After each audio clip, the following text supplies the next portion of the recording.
Hola a todos, en este vídeo vamos a hablar de la gripe del 18 o mal conocida como gripe española.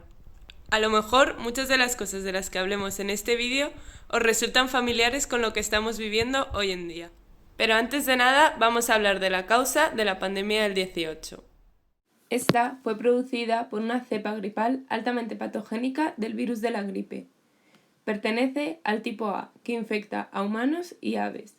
Lo que diferencia los tipos es la nucleoproteína NP y las proteínas de la matriz M1 y M2. A su vez, se dividen en subtipos, que se diferencian en la antigenicidad de la hemaglutinina y la neuraminidasa. En concreto, este virus es del subtipo H1N1. Ahora vamos a mencionar algunas características de este virus. Este virus pertenece al grupo 5 de la clasificación de Baltimore. Tiene un genoma de RNA de cadena simple de polaridad negativa fragmentado en 8 unidades, junto con sus ribonucleoproteínas. Además, tiene una envuelta con 3 proteínas estructurales, la neuraminidasa, hemaglutinina y M2, y una cápsida proteica formada mayoritariamente por proteína de matriz M1 bajo la envuelta. Al tener un genoma segmentado, puede sufrir reordenamientos. Uno de estos fue la causa de esta pandemia originado en aves acuáticas salvajes. Hay 19 cambios aminoácidos entre el genoma original del virus que infecta a aves y el recombinado.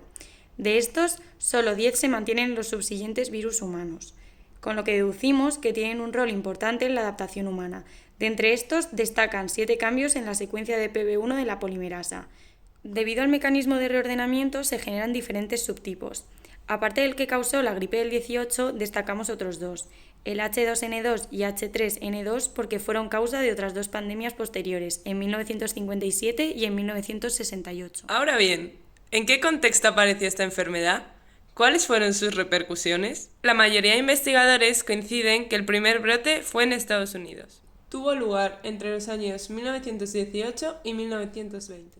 Se estima que el número de infecciones superó los 500 millones de personas, causando aproximadamente 50 millones de fallecimientos, lo que representa entre el 3 al 5% de la población mundial de esos años.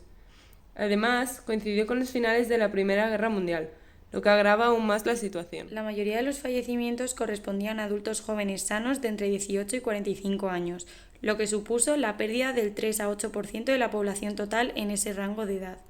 Lo que sucedía es que causaba una enfermedad respiratoria severa y un aspecto particularmente serio era la velocidad con la que los sujetos afectados empeoraban y morían.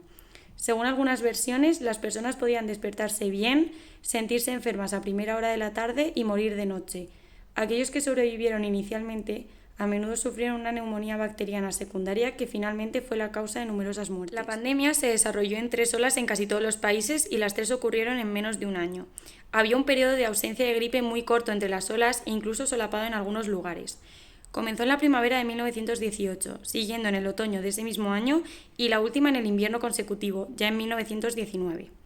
La ola realmente virulenta y mortal fue la segunda en la que aconteció el 64% de las muertes, después la tercera con el 26% y finalmente la primera con un 10%. Se dice que la gripe en 1918 mató en 24 semanas más personas que el SIDA en 24 años y más población en un año que la peste en 100 años durante la Edad Media. Ahora vamos a contar un par de curiosidades relacionadas con esta pandemia. ¿Por qué se le denomina gripe española? Esto se debe a que, como ya hemos mencionado, se desarrolló durante finales de la Primera Guerra Mundial. Aunque en España hubo pocos casos antes de marzo, al haber sido neutral durante la guerra, la prensa española informó detalladamente sobre la epidemia, mientras que el resto de medios de comunicación de los países beligerantes estaban bajo estricta censura militar y no podían informar sobre estos hechos. De esta manera, parecía que las noticias de la epidemia solo aparecían en los diarios españoles, dando la impresión de ser el único país afectado.